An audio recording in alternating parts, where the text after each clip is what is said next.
So before we start, I want to give a couple ground rules with other copies, a couple of logistics, and then we can jump into the discussions, which I know we're all super excited about. But as this is our first meeting, let's talk about our communication guidelines. So first of all, it's really important that everyone who shows up to this call live read the chapter ahead of time. Please do your homework.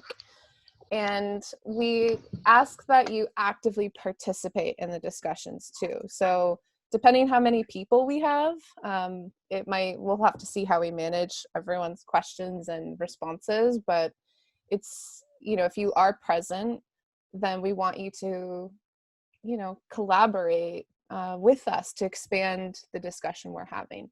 If you haven't prepared for the book club, we ask that you just watch the recording and, not take up screen time if we can, because we really want to keep it focused with the amazing topics we have to look at.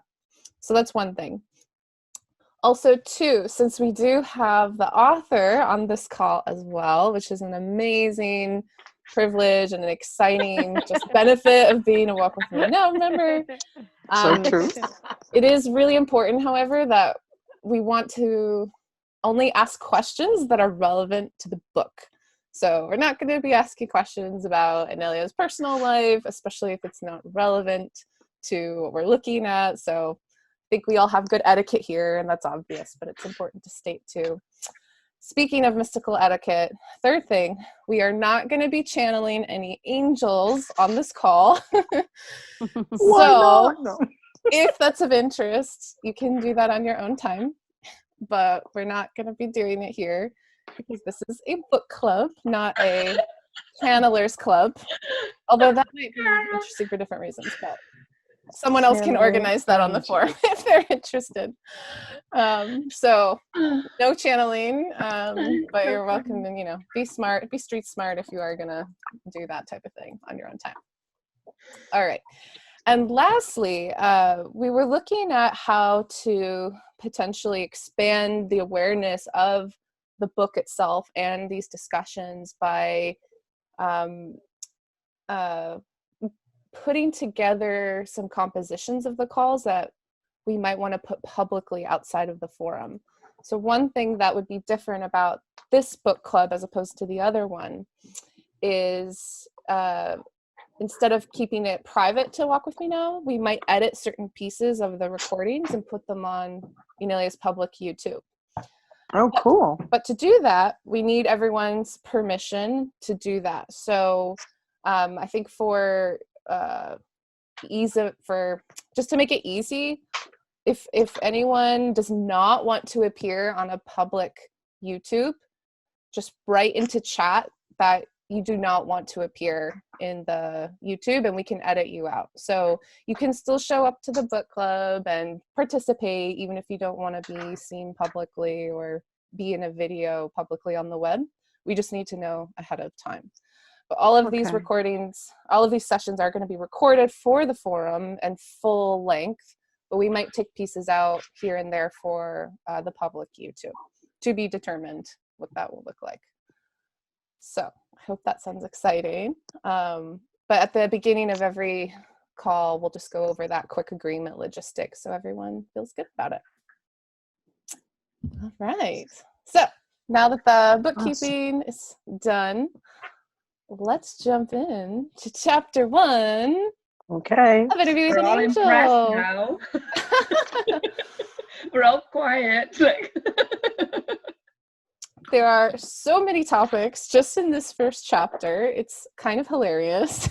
We could spend a little bit overwhelming. It's a little overwhelming. We could spend hours just on 2 pages, but lots of fascinating topics. So given how many people we have, what I think would be helpful is, actually I think we can still manage it. We'll see how it goes. But is there a topic that anyone wants to look at the beginning? Are we doing the introduction as well as the first chapter, or? Oh, yes. I guess so. The introduction is awesome. Yeah, I mean, we've read it. Yeah. So. Yeah. Yes. Yeah, we read it. I don't think I formalized that on the forum, but we could talk about the introduction too. Mm-hmm. Let's start, honey, by telling us how reading your introduction to me on the ride home from the res. I have never been able to read this introduction without crying my eyes out, just telling you. So even when they said, hey, can we do an audio copy of the first chapter introduction for releasing it, I would reach one part and go,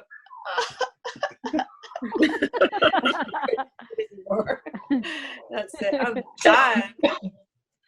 So extremely, emotional for me. Yeah, so I can't read the first introduction. I can't read the introduction, sorry guys. Wow. We were writing here, and so we wanted to review the chapter and read it again. So she started reading. It takes about 40 minutes to get here. And she got the first, 2 or 3 paragraphs, and then her little bottom lip started coming out, and then she started breaking it up a little bit, and then started crying. It's like, I can't read it anymore. And so, it's a pretty emotionally big chapter. Mm-hmm. Yeah. You can tell. It always It's makes me even actually- feel. The introduction is actually, well, in the ebook it is chapter 1 introduction. So Yeah. Yeah, so yeah, we covered it then. love it. Right, yeah. Well, chapter 1 includes the introduction Oh, and the got first it. intro. Yeah, that's right. Chapter 1 includes the introduction and first interview. You're right. Mm-hmm. The emotion really comes through the words. I can really feel the energy lines in there, because even when I was reading, I was like, I could just feel it. And that's true throughout the whole book. It seems like can really tap into the information at a ultra dimensional level.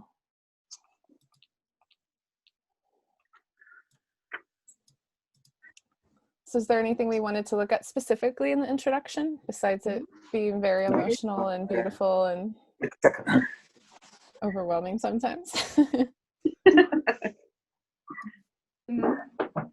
I guess for me it was like I would have never guessed that an angel was going to write an email, for example. It was like, wow.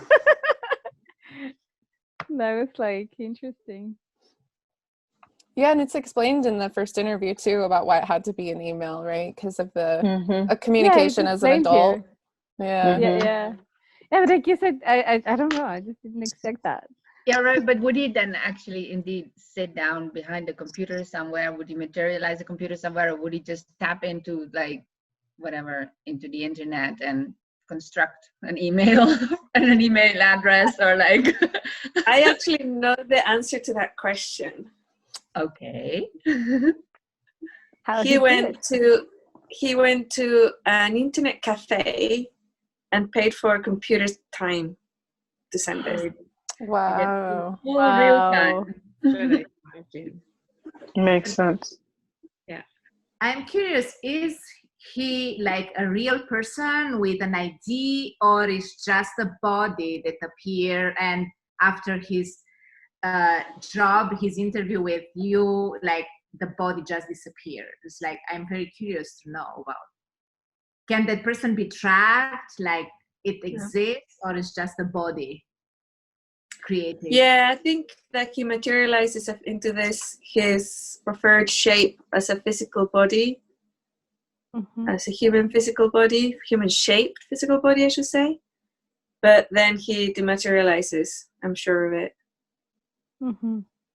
Okay, so he was able to create the money out of nowhere to pay that internet cafe at that time. I didn't ask him that part. Maybe he sang a song outside and the people gave him points. I don't know. Or glitch in the matrix or something. Yeah, Jedi mind tricks. Yeah. Or maybe he uses that body a lot and he has bank account. I didn't ask. Right. Does he have several bodies? Because at some point he says that he appears differently to different people, and how they That's right. Right. many Yeah. The body part's explored in more depth in some future chapters, but at this point in chapter 1, it is a very physical encounter at a cafe. Mhm. So for everyone in, the environment there, it's like, another person, right? Manual labor, darker skin, like light hair. So very convincing, it seems like, overall to most people that it's just another person. Mhm. What do you mean convincing? Have you seen a red-haired person with dark skin? I haven't. It's not I red have hair. Usually- It's usually gingery. I have lots. I lived in Ireland, so yeah. It's been known to happen. There's a lot of people who work manual laborers are working out in the open, and they go really dark. I wonder what the internet cafe would be like. Is it also like where all the angels hang out, and there's sort of like a ping, and Michael goes, "Gage, this one's for you," and Inelia says, they also like like that. It's a You special list. would be surprised.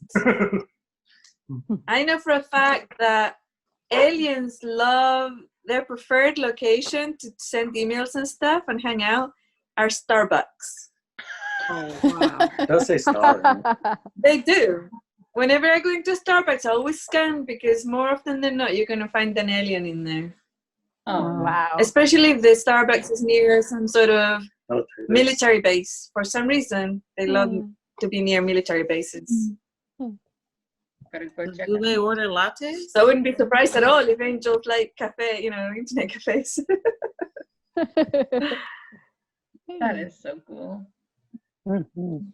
Well, I think we all wanted to have that hug of 1,000 mamas and papas. Yes.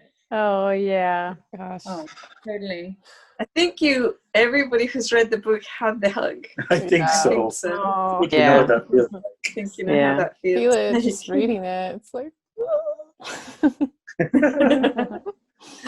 It gives you appreciation for the enormity of the emotional bodies Yeah. and how they can become overwhelmed.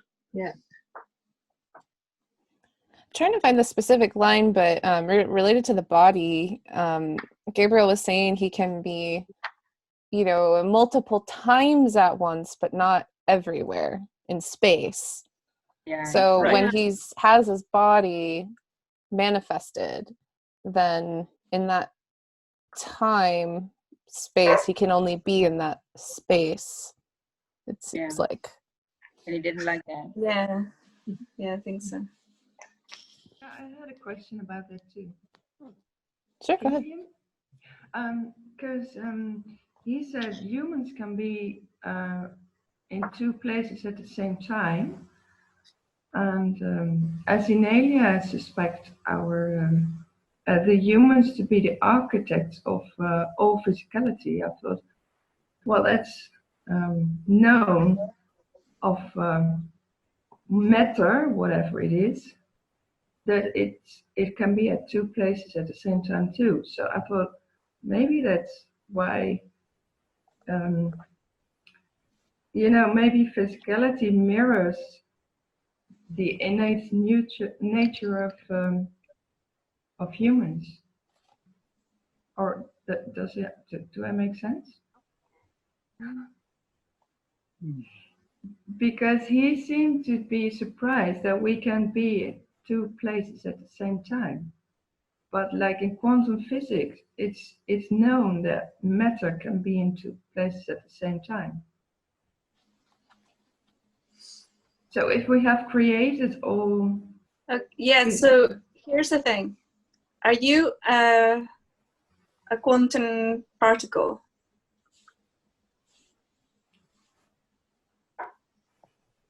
I think all physicality is like quantum particles.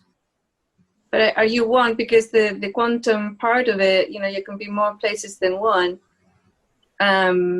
It's almost like, it reminds me a little bit of the oneness thing. because you're oneness right now. You don't have to work to oneness. You are oneness right now. Otherwise, oneness wouldn't exist, right? We're all oneness. But at this level of experience, we're singular beings, and we don't have an awareness or skills set of oneness. Do you understand? Do you see that? And it feels the same with the quantum physics aspect of one atom is everywhere. You know, there's the theory that it's just one atom or one particle and one quark that just travels all over the place and creates the entire universe. So there's lots of theories around that. But yeah, the quantum thing that you can be in two places and they're connected and all these type of things.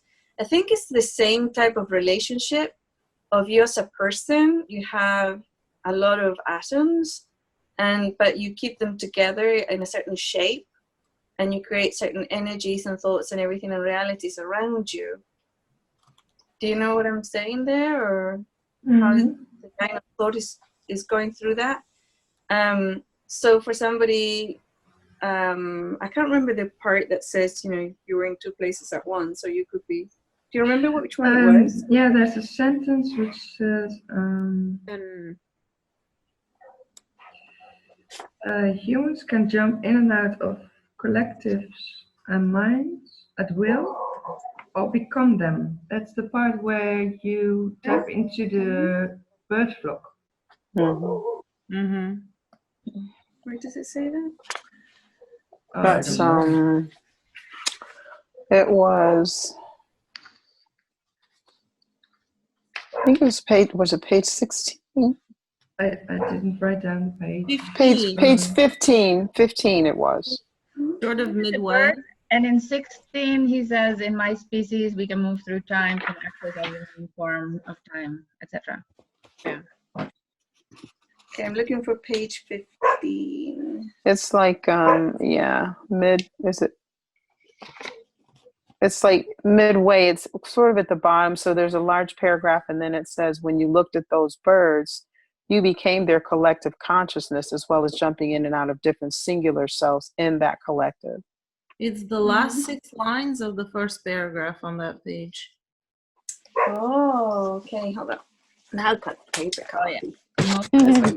Only tap in and out of there for that. Yeah, one caveat is the ebook pages might be different than the printed pages. Yeah. It'll be how big it is.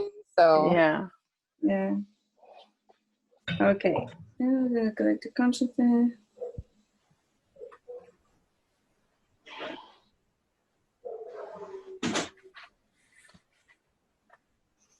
Oh, maybe the other one is actually more accurate.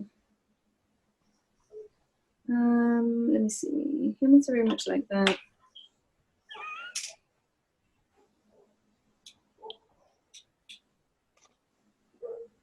Oh, this is all about the collectives on page 15.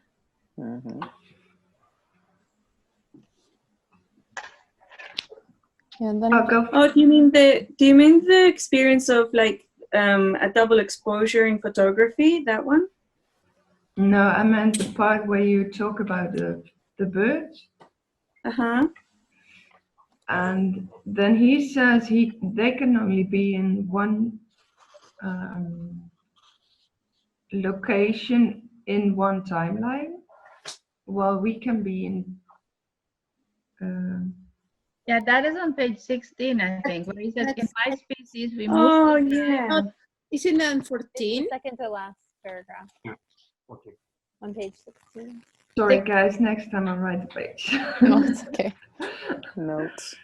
We cannot access everywhere or all locations. Those are hard for us. We can exist in many different forms of time, as well as different points of time simultaneously. Is that what you mean, Mireille? Yes, that one. That's on page 16. Right. Yet we cannot exist in different locations. Because you live in a linear time reality, you might think that time and space are intricately connected, that you cannot have one without the other, but that's not exactly accurate. Right, yeah. So you want to get into that a little bit there, huh? So here's the thing. So time doesn't actually exist. time is a perception and a creation, a mental kind of translation of what we are perceiving and experiencing. So when we move through time, what we actually are doing is experiencing the movement of atoms through space. So when you, for example, the simplest thing is you watch a clock and it goes click, click, click, click, click, click, right? Or that way for you, right? Click, click, click, click, click. You're not looking at time, you're looking at atoms moving through space. And as the atoms move through space and we perceive that movement, we call it time. And in our game here on the planet Earth, we call it linear time. So when he's saying that they can access time, it's like an experience of moving in and out of spatial movement, right? Atoms moving through space. And they can do that. They can move into a space where there's no movement. They can accelerate it or slow it down. And they can be in different, like, witnessing kind of the different movement in different, it kind of brings back to location. But it's like for us, we can even mentally, we can even imagine ourselves now, say on the moon, right? We can imagine ourselves being on the moon right now, and part of our attention and awareness is there. And for some individuals, they can actually astral project there. You know, they can be somebody there, they can burrow into somebody there, they can even maybe bilocate if there was a place that could sustain their physical body there. The human person can do that. And angels can't really do that. They can manipulate the space movement, the atom movements, but not so much be in multiple locations at the same time. Does that explain it a little better, or did it complicate it some more? Yeah, I think it's really complicated because, you know, I know when you say time does not exist, yeah, I know I've heard that before, but maybe space does not exist. Maybe space is just an expression of the innate nature of human beings as they kind of express it in physicality. Yeah, but then it exists because it's being expressed in physicality. But time is a concept. It's an idea. It's an interpretation of what we are experiencing. But what I understood is that atoms are a concept too. They do not exist. You cannot pinpoint them like this is the atom. It doesn't. Right. So maybe that's an illusion too. Maybe it's just part of the human expression, like it's extension of our being. That physicality is just an extension of what we are, of our innate nature. Yeah, and that's expressed a little bit further on when it says, you know, humans may actually be creating the physical universe, you know, maybe the creators of the physical universe. So it just happens because we are here, but it just happens because of us. And because angels are different, they can't be in two locations. Yeah, but that's actually entering a different discussion because now we're talking about the nature of reality. Yeah, that's true. And time space. Not exactly why do the angels are unable to do what we can, right? Yeah. So that's what your grandmother said about he can only be there for, like, you're taking his time from other people. That's it. That he can't exist in that time for somebody else. Is that it? Or well, yeah, that it was expressed in a way in that, like, yeah, she shouldn't have said that, right? She shouldn't have said that because who decides what's more important? But yeah, the feeling of can he appear to 10 people simultaneously around the world, that's a question to ask. And what does that mean? Is he moving through time to do that, or is he moving through space? Time doesn't exist, only the movement of time, right? You see, so it's almost like, are you swimming in water or are you flying through the air? That's how it feels to me, like the difference between the two. So if angels cannot be in different spaces, then later on in the book, there's talk about angels being in human form. So once they're in human form, does that then become possible for them? Because they're now human? They're not human though. They have human form, but they're not human because what makes a human? A physical body, elemental, and a soul. Right? And they're not human because they're just the physical elemental. Their expression is physical body elemental. It's not like they possess the body and are driving the body around, right? It's like an expression of a physical body elemental. But they can't actually incarnate as humans? I think that they can. And then when they do that, they're actually the soul construct. So they would make themselves more subtly than what they normally are, and then incarnate and become human, because then they have the two things. Because I know. It's like he's stretching right now. It's like.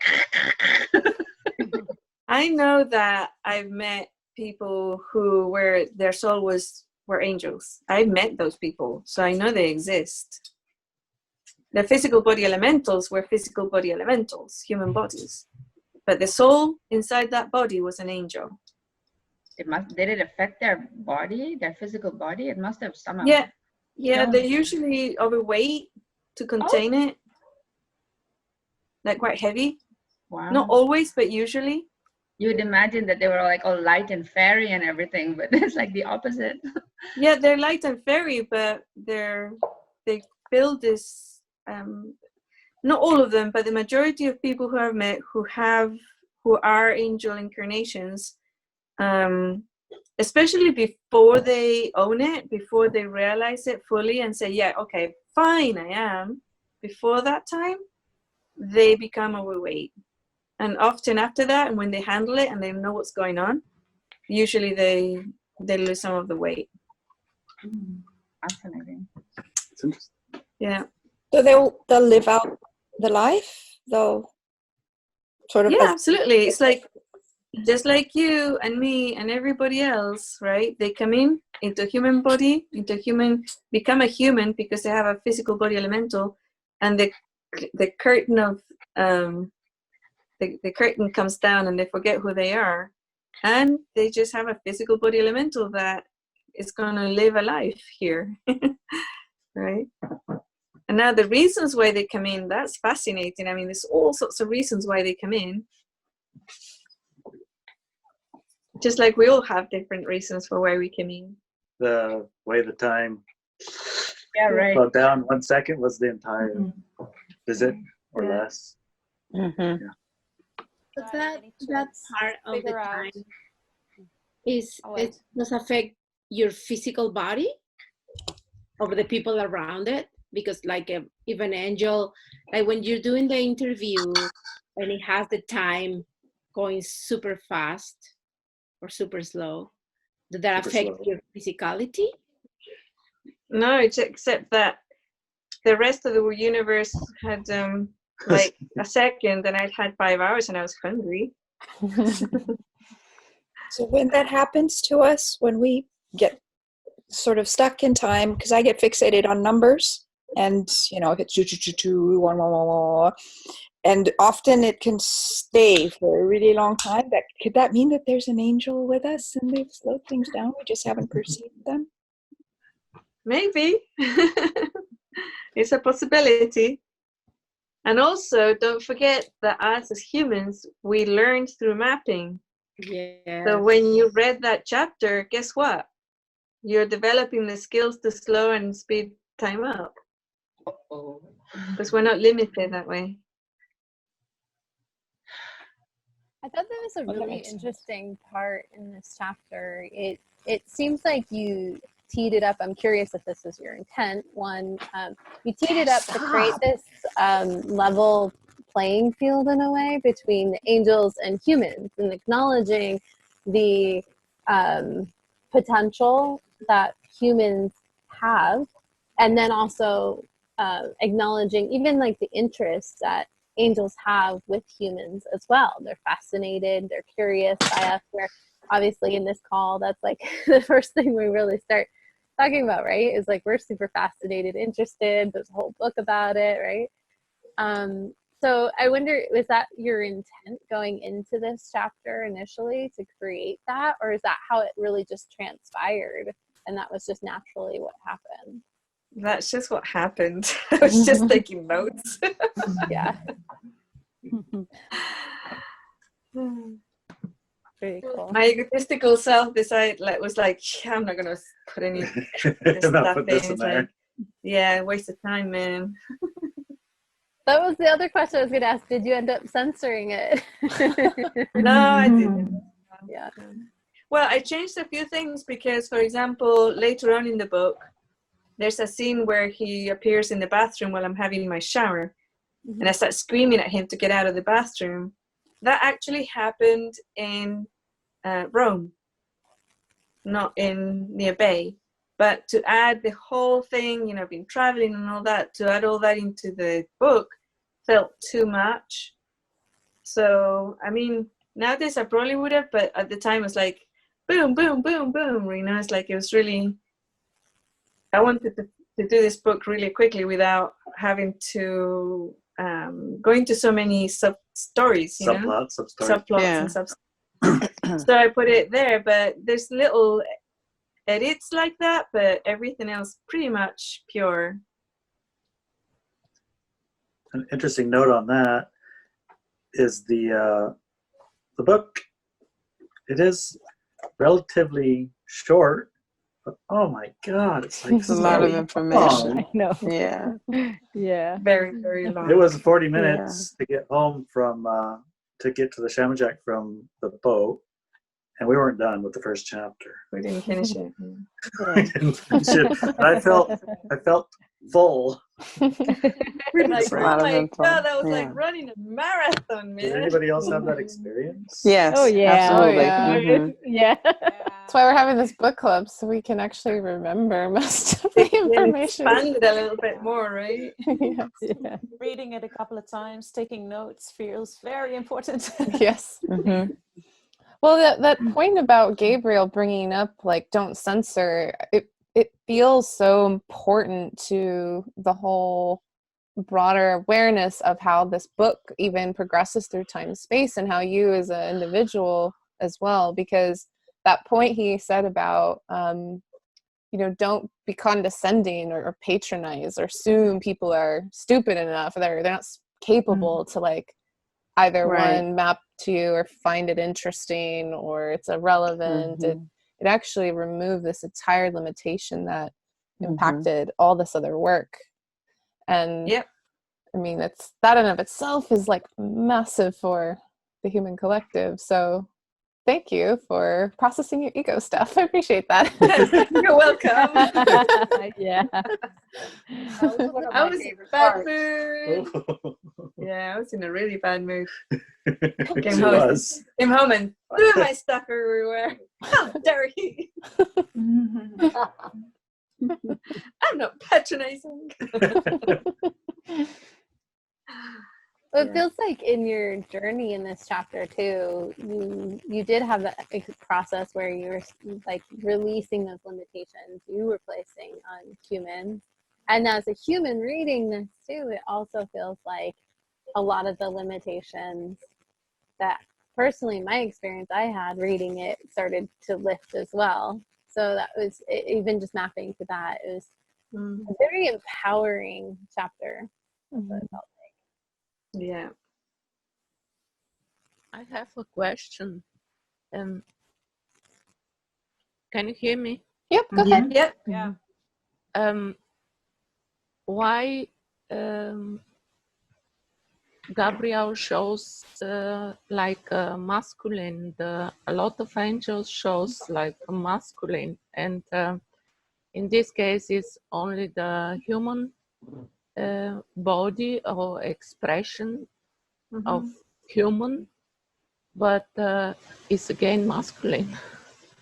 Because the photograph that my grandmother gave me, yeah, was masculine. It was that image. It was the image that he embodied. So you could recognize it. Yeah. Okay. So when he arrived, oh, that's Gabriel. He's just like my picture. Yeah, it's a projection from us to the energy from outside. Okay. Yeah. Yes, it's clear with the time and space. Yeah, so if she had showed me a picture of a kitty cat and said, this is Gabriel, he's a guardian angel and or an animal guide, and he's going to come over, or she's going to come over and help you and all this and protect you, I would have called that image, right, of that entity, and it would have arrived as a kitty cat. Yeah. And Gabriel would have been the shape of a kitty cat. So that would be fascinating, actually. So before the whole church thing came in and put all those pictures of how angels are supposed to look and all, so in like ancient tribal times, I'm just saying something, so they would have appeared in a completely different way. So that's like fascinating to think, like how so, and then for all those different peoples, they would have appeared in all different forms. They wouldn't have been as fixed like as now, maybe. Right. And they're only fixed to us because we're of Western minds. Yeah, exactly, yeah. Yeah, but in other cultures, they look completely different. Obviously, yeah. In India, with all the Indian gods and all, they will, yeah. And then they're like, but they're the same entities. Oh, that is so cool. I love that. Yeah. Yeah, I think he described it that way too in the chapter, that he's that they present themselves in the way that they know they're seen, reviewed by us. Right. Brings a different and understood. Right. Oh, no, it brings a different perspective to those I guess the story of the war that happened in heaven, right? Because you know, a lot of that was projected as being angels, like they're good angels and they're bad angels, and Gabriel's like, well, it wasn't just angels, but generally right. That's how it's seen too. So if we think back about those archetypes of like many gods and goddesses in different shapes and sizes, or fallen angels, high, you know, level angels, all of that, it's really like, what are the projections of humanity at the time, and how that story has also changed. Because I don't think I've ever heard of an Anunnaki angel, but they probably partook in that war. Yeah.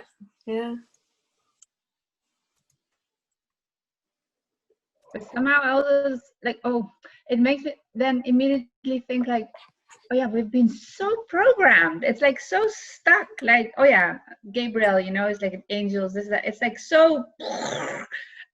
No, it's like whatever. There's so many different shapes. There's so programmed. It's so like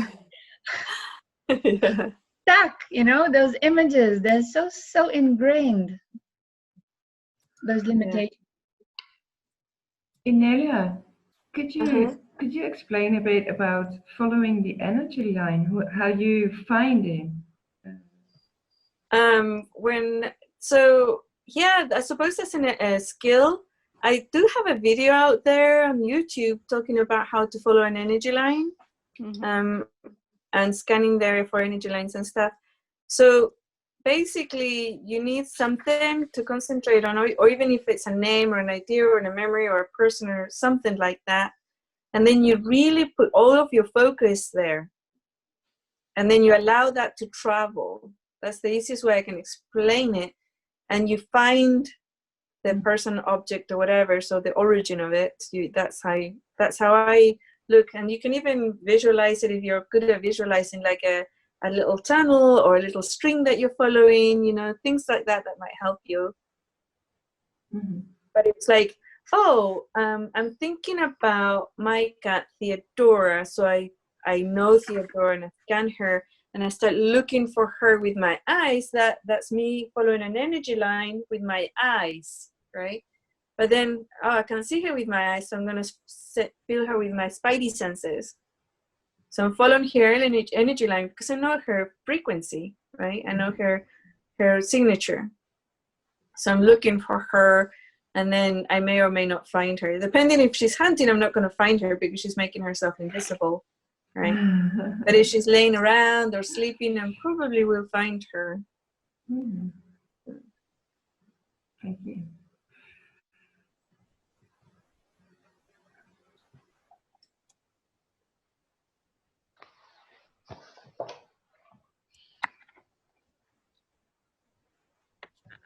I also really like the part where you explain how you like came into existence.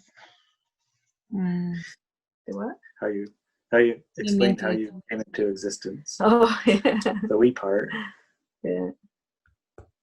The second time I read the book, it was amazing to me how much information about the we was in the very first chapter, and the first time totally forgot it the next moment. I was thinking the same, yeah. Like, oh my god, it was all there. I read it. But you just don't comprehend it. It just doesn't sink in. Don't even understand what words mean.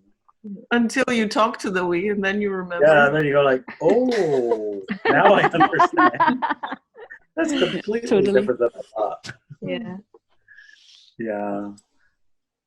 It's interesting 'cause right now it seems as though in Walk With Me Now we've had a lot of exploration of being a we and reconnecting to our collective. And this chapter talks a lot about that as well, right? And connecting to the collective. And I never really noticed or realized that connection until reading this tonight, and how you came from a we, then come into a singular, and then now here you are helping to, support us in moving into a we. Like the orchestration behind that. That's so cool. Yeah, there is. Yeah. Plus you explained all the steps, so now we can map to it. Yeah. I was surprised that Gabriel was surprised about the we, 'cause although it's in the later chapter that he talks about how their collective pretty much has been around forever, but yet the we arguably has as well, but in a different way. So it's like, I guess they came after the field of potentiality, or I guess I'm just surprised that he didn't. Well, he did say he mentioned or saw them before, but it was like a vague memory that he couldn't quite grasp. And for a collective that's literally everywhere, or most places, I don't know, everywhere, every time, I'm not sure, but that also just seemed really interesting, different, not expected. I think that a lot of that has to do with need to know basis. So if they have no working relationship with that collective, there's no reason for them to get to know each other, right? The two collectives. And if that collective, he knows a lot about us because they've been working with humans since humans started, right? They've been co-creating and not co-creating, but cohabiting and working together since the beginning. But with the way they don't, so I'm sure there's billions and gazillions of entities and collectives out there that the angels have no idea about, and humans have no idea about as well. So I guess it's around mutual interest and awareness. Because if we aren't interested or interesting to the angels and vice versa, it's like, why would they ever cross paths? They wouldn't. Exactly. Yeah. So. I wonder about the part where you call on angels to give you a hand with finding a parking spot, or, with reading your stories on the book and their important work. And religions teach us not to do that, or something. Maybe you expand that a little bit. As in, what kind of angels and who do we call to ask for parking spots or finding the good deals at Walmart? Or So that's the thing, you see. I think that what he was trying to express was his frustration at how religions had hijacked our ability and capacity to call on to angels for anything. Right? And had brainwashed them into thinking, that's God's work and they're very busy, like my grandma said. You can't be calling him to read your books. You have to let him go and do his important work. And what about if you're done with religions and dogmatic religions? Calling on angels is attached to thinking religion, Yeah, exactly. So it's like a catch-22, right? They made it really clever for you to disconnect with angels at all times forever. Yeah, that's what I meant before, where I said like it's like so programmed that now that's Gabriel and that's like attached to that, and then it's like it's so stuck. Yeah. Well, I think we should unstick it. Yeah, exactly. Totally. We have awake people looking at it right now. That's pretty powerful. Well, yeah, but still, I mean, you can be aware of it, but it's like, how deep does that go, no? All the way. All the way. All right. All the way back to like, yeah.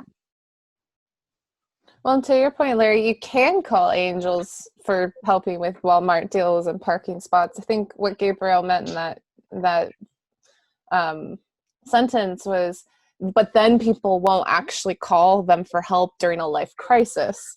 So when they really need like guidance on major issues or they're going on a different path, then they don't call upon the angels for help. So it's like the different little things, not the big things. And so every little situation is hijacked, it seems, one way or another. Very clever. So are we allowed to ask them for help with the little things and the big things? Yes. Yeah. Anytime is fine? Yeah. Because they have all the time there is. There is no time. Right. And is there anyone that's more or less particularly interested in the things that you might be interested in getting help with?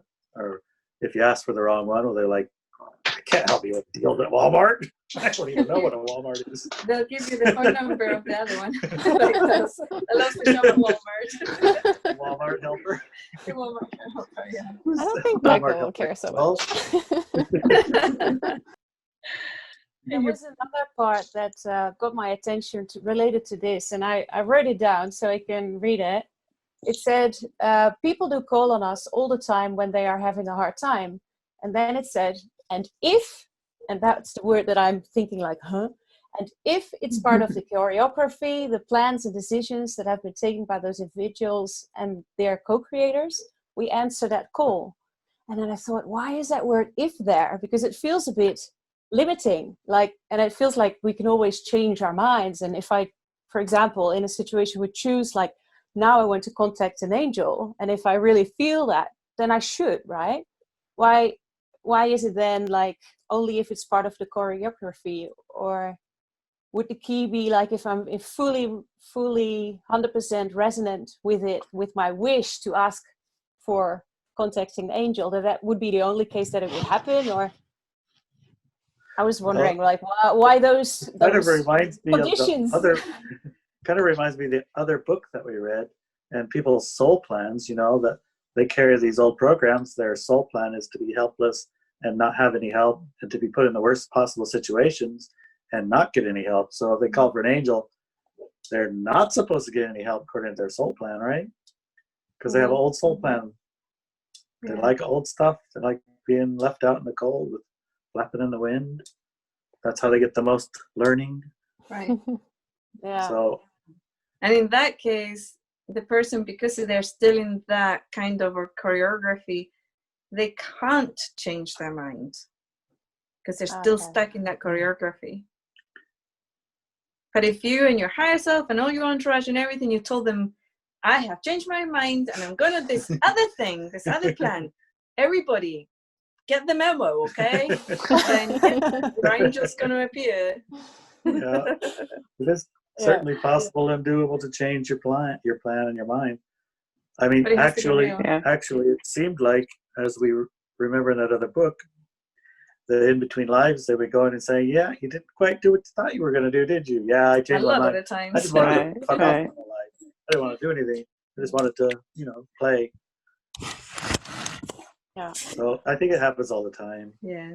Change your mind. Yeah. So it's letting go of the limitations. Letting go of those limitations that we couldn't. And Yeah, Ash, tell us about the whales. Yeah, Ash, tell us about the whales. Me? That comes later in the book, though. Spoiler Yeah, alert. that's true. Yeah. But it happened But it was today. But it happened today. Yeah, The you have to tell us. first Facilitator says so.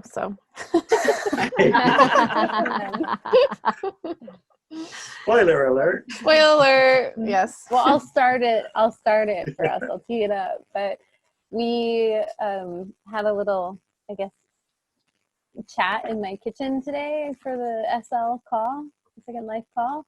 And at the end of the call, we decided to go for a walk on the beach. As we got to the beach, I said, "Oh, I've been meaning to tell you. I have to tell you." And it's Larry and Inelia and I had a dream a couple nights ago, and there were whales everywhere.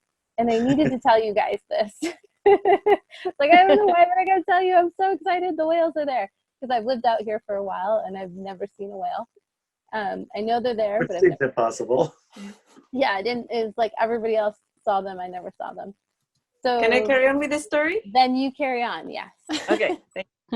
So we were walking down the beach, and suddenly we were all like very focused on going down the beach. But suddenly I felt this beautiful smell, and I carried on walking. I thought, wait, something said, no, go back. So I went back. I actually walked backwards, and Ash was looking at me going, "What's up?" She didn't say what's up, but she was like looking at me. Why is she walking like staying there or walking there? And I said, "Gosh, it smells wonderful here." And she went, "Yes, it does." She said, "It smells really nice." And I kind of had to go back a little bit and then forward a little bit and stay right there. And I was looking at the ocean like really intensely, and I could feel really odd and strange, like trying to go into an altered state type thing. And I was looking at this little shiny part of the ocean, and Larry came back because I'd stopped. And I said, Larry, what is that light bit over there? What is that about? And he says, "Oh, that's where the tide meets the tides meet. It's called the tide rip." And I was looking at it, and I couldn't take my eyes off it, and I didn't know why. And then suddenly this whale comes out right into that light. Wow. And I started screaming, and then there was whales all over the place popping up with their little splashes up and everything, and it lasted like 5 seconds, and they were gone. Wow. Right? It was like intense. I mean, we waited for like a while, and we saw one more later, but yeah, we saw one or two more Teensy little later, baby ones, and a couple in the distance. But There are about 20 sea lions just hanging Yeah. out there, flopping around. Yeah. Well, looking at us, going, "What are you looking at, guys?" And then we figured out, oh my God, Michael got through to Ash the other day and her dream, and then got us out to look at the beach and told us just before this happened, and boom, there he was. Wow. Anyway, so we thought it was because he wanted to say hello for this meeting. Oh, Awesome. nice. Hi, Michael. Do you have Yeah. anything else to add to that, Ash?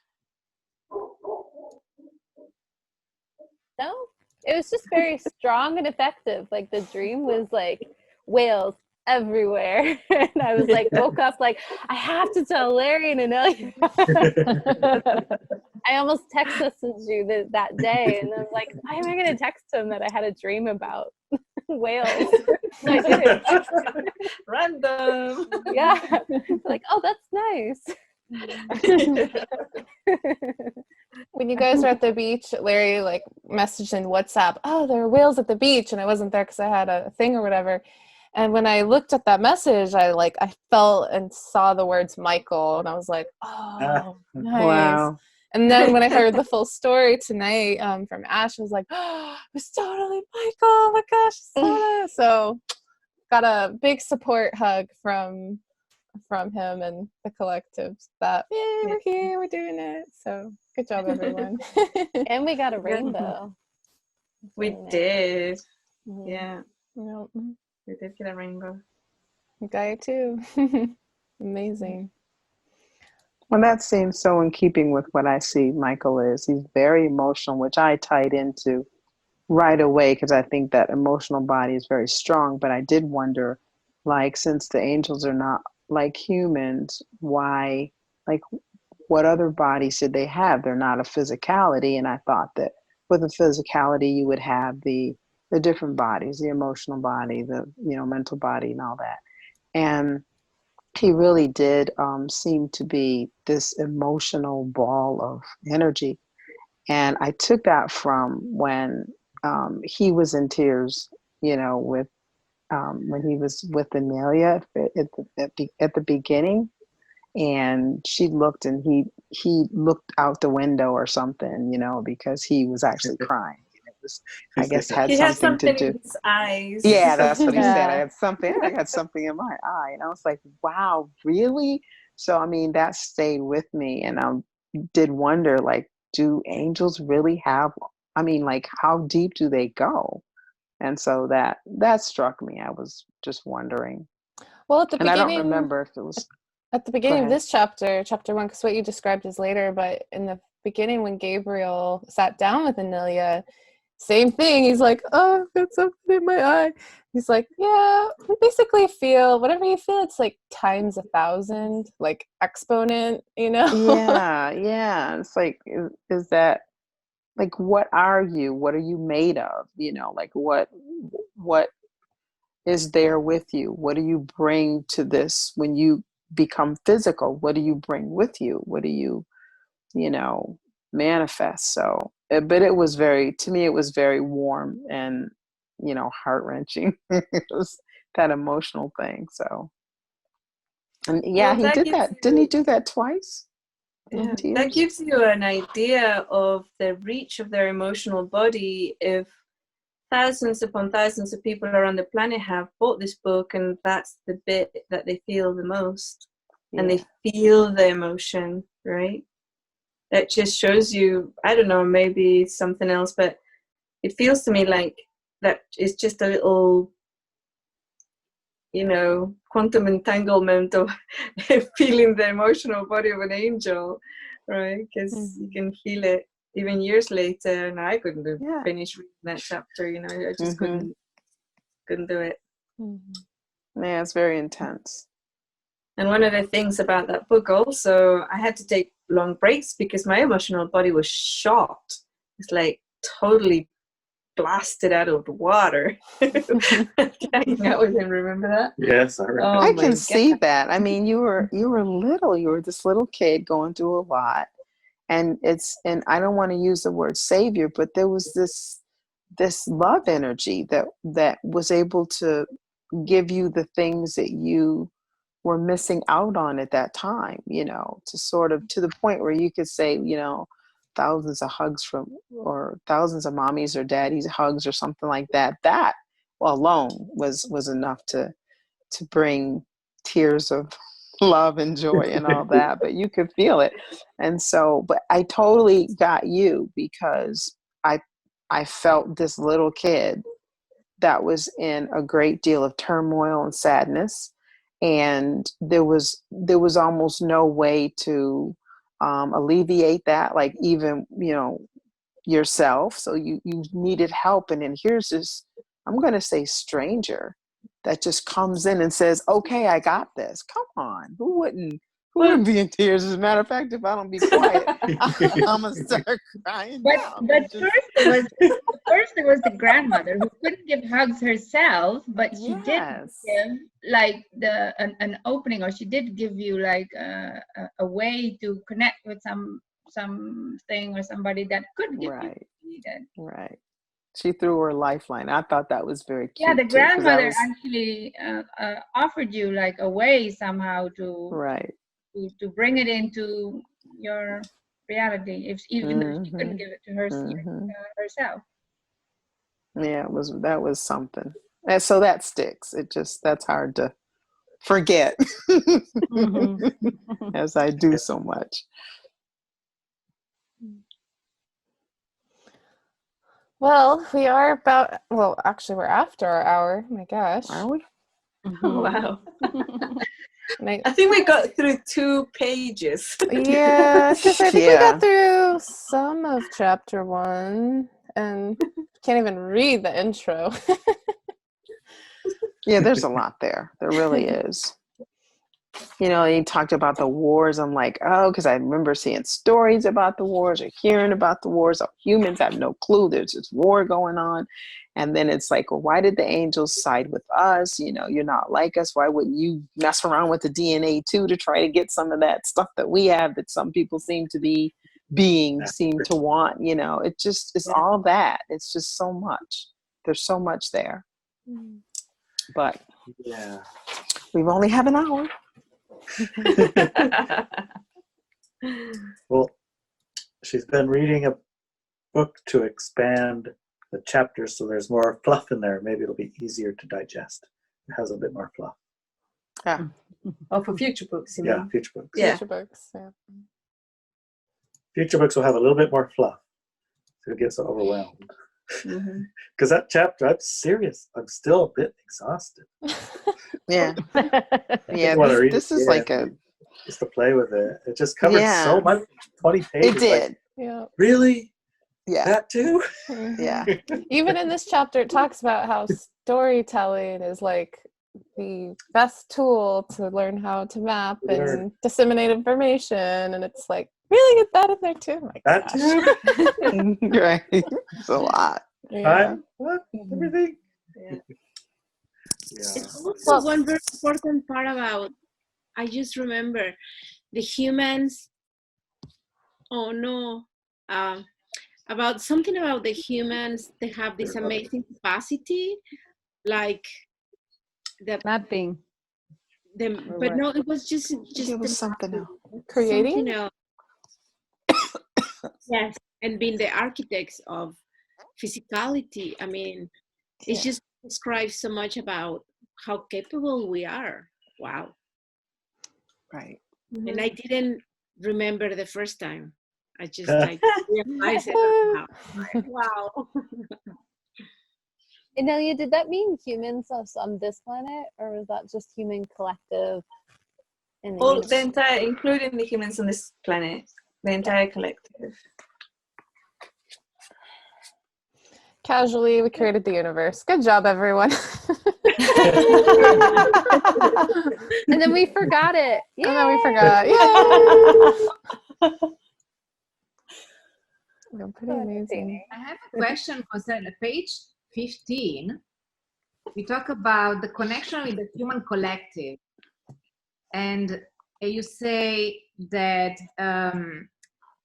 it's really about a connection from the heart. It's not about, you know, you said the problem is that more people think that connecting to the human collective means buying into social, cultural, and religious programs, devotions, and teaching. Not so. It really is about a connection from the heart. Okay, I have a question. The question is more of a request to explain how can this connection from the heart can be established, knowing that in the human collective we have all sorts of behaviors. Well, there's a little exercise that was for the homework for Walk With Me Now a few weeks ago. It's called the heart. Yeah, the heart center. Right? The connection one. That one. Use that one. Yeah, I actually use it, but I just want you to know is as simple as this, or something bigger than that, or more complicated, or more complex. Like, okay. No. Thank you. Inelia, do we have time for another question, or is it for next week? It's just it's a big one. Like, did I? And I'm sorry if it's in the book and I forgot it. But did he ever talk about why why they've given themselves this role, or why they have this role of. Yeah, it's a big. Yeah, it does go into it a little bit further on in the book. It's not in the first chapter, but we discussed about the whys of existence and the whys of roles and connections and stuff later on in the book. It's not really, it's not really clear. It's like a discussion and a brainstorming, but it's like, even if you see yourself as one of the architects of the universe, somebody who creates realities, why? Right? So you can ask why forever and never get to the real end answer. The angel's role that they've given themselves of looking after and helping and being so connected to us, that is, and it seems like there's so many. So what connects our species to their species? It's an agreement, but what does that always been? It's really their role. It's not just their role with us. I mean, they talk about doing that with lots of species, right? In lots of dimensions and universes. That's what they do. They support and help and assist, and not just with the humans though. Yeah, I'm pretty sure that was in the first chapter too. But it was lots of different universes and species that they do that with. Yeah, that's in the first chapter. Yes. And why is they chose that role in the universe? That's one of those eternal questions, you know? Why did we decide to be explorers of the universes, or even creators of the universes, or, you know, why did we choose that? Maybe just because it feels good. Or it's interesting. Yeah. Maybe it's just interesting. We talked about that in the last book club also, no? Like why are we collectors of information, and then who are we collecting for, or where are we taking that information to, or yeah, that's very relevant in chapter 7, so keep that in mind. Explore. And that's the thing, is if there are really key questions that for example could be relevant in future chapters, it might be good to document it on the forum so we don't forget, for one. Two, we remember to bring it up, and also as we go through each chapter it might be expanded upon with each call as well, because like the last book club, we kind of started with the topic maybe in like week 2, and then we really like expanded it a couple weeks later, and it went deeper and deeper. So maybe we could start to look at that here too. Yep, no doubt. What an awesome conversation. Yes. Yes, and thank you everyone for showing up to the first meeting. It's so exciting. Isn't it a nice way to start the day, Miraya? Or end it. Or end it, or in the middle of it. End it, yeah. We go through time space. So for next week, same time, we'll talk about chapter 2. And if as a reminder, if there's anyone who doesn't want to be included in a public version of this call, and it'll be edited and stuff, but let us know. That way we can make sure not to include you, but hopefully we can edit the little bits and share it with the world. That hopefully will be even more expansive for the collective at large. So yeah. And a reminder, if you read the chapter early and you have questions, write them in there, because you'll forget them by now. Yeah. So write them on the forum. Yeah. So it's got a placeholder. Yeah. And it literally just creates a page that will stay there for years to Yeah. come, which is also helpful. So Very helpful. yes. All right. Well, thank you everyone for your time, and see you next week, chapter 2. Thank you, Kara, for hosting. Thank you, Kara. Thank you. Thank you. All right. Thanks, Inelia. Bye-bye. Bye-bye. Bye, everyone. Bye, everybody. Bye.